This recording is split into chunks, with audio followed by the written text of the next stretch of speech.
There are 3 red brooks that run up onto Kinder Plateau, one of them over to the west, quite close to Kinder Downfall, and 2 of them here, running from the River Ash up onto the edge of the Kinder Plateau. The one just behind me here is Nether Red Brook, and the one further back that you might be able to see, just a groove in the landscape, is Upper Red Brook. Not quite sure why they're called red brooks, maybe the rusty colour of the water coming off the peat from the top of the plateau. Both of them are rated kind of a little bit probably subgrade 1, although they're called brooks and there's water inside them. I'm anticipating more kind of rock and boulder scrambling rather than going up waterfalls.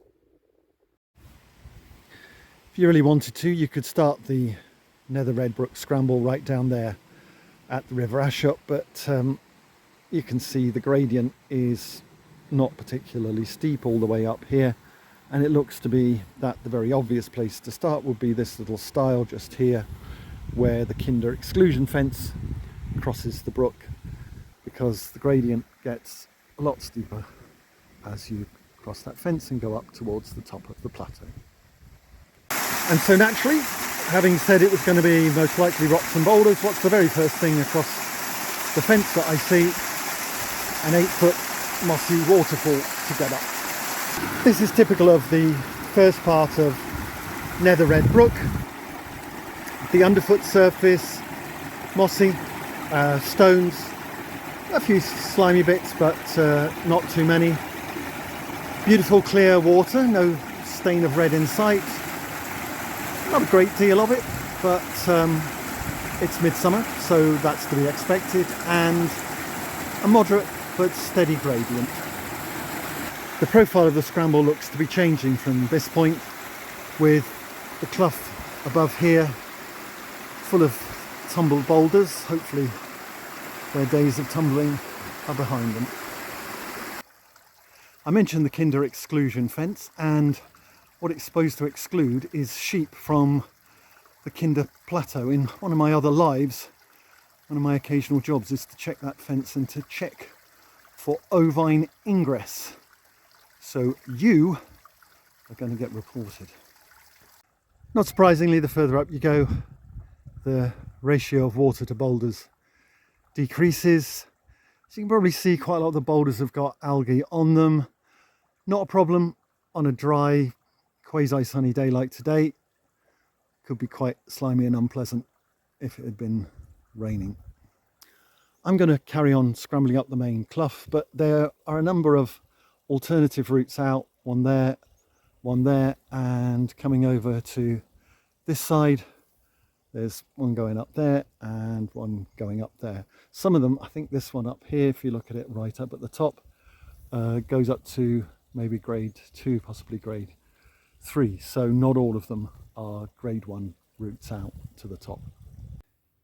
In a bit more detail, there's one of the escape gullies, alternative routes out that you could take, which is more difficult than the main part of Nether Red Brook.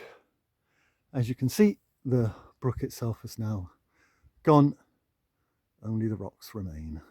As good scrambles will, Nether Red Brook has saved the best until last.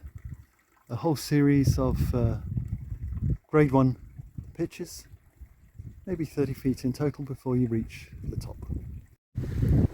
I'm now at Upper Red Brook, and it's the same song but a different stage as it was for Nether Red Brook, which is, if you wanted to, you could start the scramble from the River Ashup and make your way all the way up to here, but probably much more sensible to start at the exclusion fence, though there's no stile, you have to hop over the fence section there, because again, it's from this point upwards that the brook gets steep.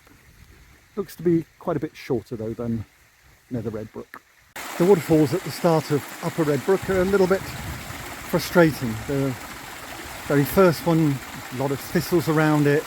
This second one, very big rock blocking the way above it, and this one further up, small, narrow, but overhung, so actually quite difficult.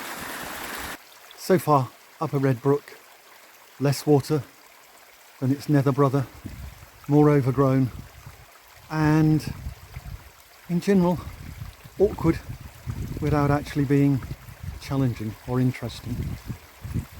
And another negative comparator of the two brooks. Upper, more slimy. The water's now gone and what remains is clambering over algae streaked boulders. Alongside the boulders now there's plenty of turf, so I'm not sure you could even give this a 0.5 grading, it's that at most.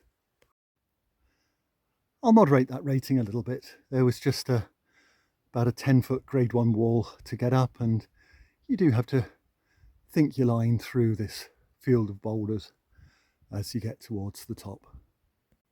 This final section of Upper Red Brook has emerged to be a perfectly standard grade 1 scramble, so I'd certainly say that it's improved as one has gone closer to the top of the plateau. The only cause for concern, the freshly smashed boulder faces that you can see within the clough, which presumably come from some of the many rocks that loom ahead. But here, the very final few boulders to be clambered up before the top.